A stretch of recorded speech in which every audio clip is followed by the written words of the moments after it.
India Pakistan మధ్య యుద్ధం ఖాయమన్నట్లుగా ఉద్రిక్తతలు ఏర్పడుతున్నాయి. పెహల్గాంలో జరిగిన ఉగ్రదాడికి భారత ప్రతీకారం తీర్చుకోవటం ఖాయం కావటంతో పాకిస్తాన్ కూడా తాము ఎదురుదాడి చేస్తామని రెడీ అయిపోయింది. కశ్మీర్లో కొంత భాగం ఇప్పటికీ పాకిస్తాన్ చెరలో ఉంది. దాన్ని పాక్ ఆక్రమిత కాశ్మీర్ అని పిలుస్తున్నారు. అసలు పాకిస్తాన్ ఉగ్రవాద క్యాంపులన్నీ అక్కడే ఉంటాయి.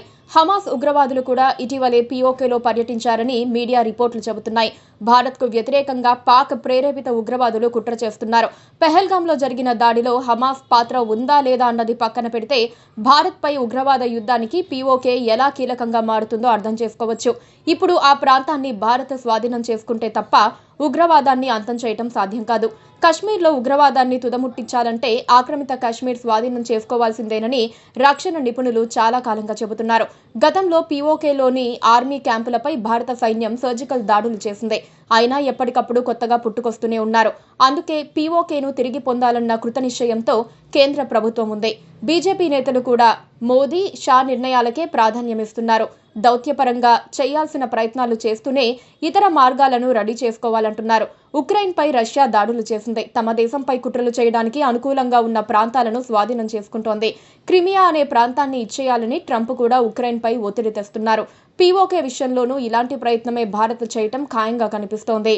పివి నరసింహారావు ప్రధానిగా ఉన్న సమయంలో పీఓకేను వెనక్కి తీసేసుకోవాలని, అందులో మూడో దేశ జోక్యానికి అవకాశం ఇవ్వకూడదని ఒక తీర్మానం ఆమోదించారు. పీఓకేలోని ఉగ్రవాద శిబిరాలపై భారత్ దాడి చేస్తే ట్రంప్ కూడా భారత్కు మద్దతుగా ఉండే అవకాశం ఉంది. చైనా ఆధీనంలో ఉన్న ఆక్సాయ్ చిన్తో పాటు పాక్ ఆక్రమిత కశ్మీర్ రెండూ భారత్లో భాగమే.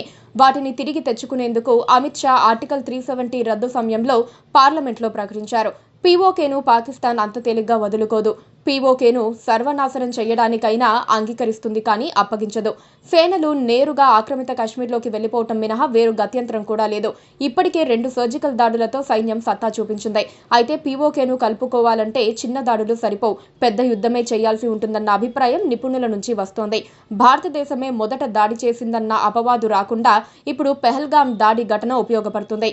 పీఓకే విషయంలో అంతర్జాతీయంగా పాకిస్తాన్ను ఏకాకిని చేయటం భారత్కు ముఖ్యం. అయితే మోదీ, షాల నేతృత్వంలో అది పెద్ద విషయం కాదు.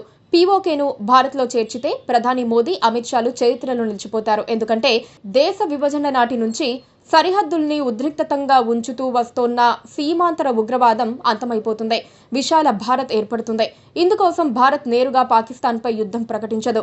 కానీ పాకిస్తాన్ భూభాగంలో దాగి ఉన్న టెర్రరిస్టులను మాత్రం వదిలిపెట్టే అవకాశం లేదు.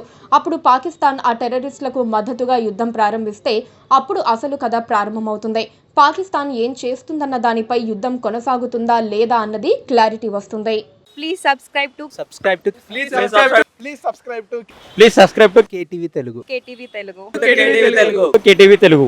KTV Telugu channel.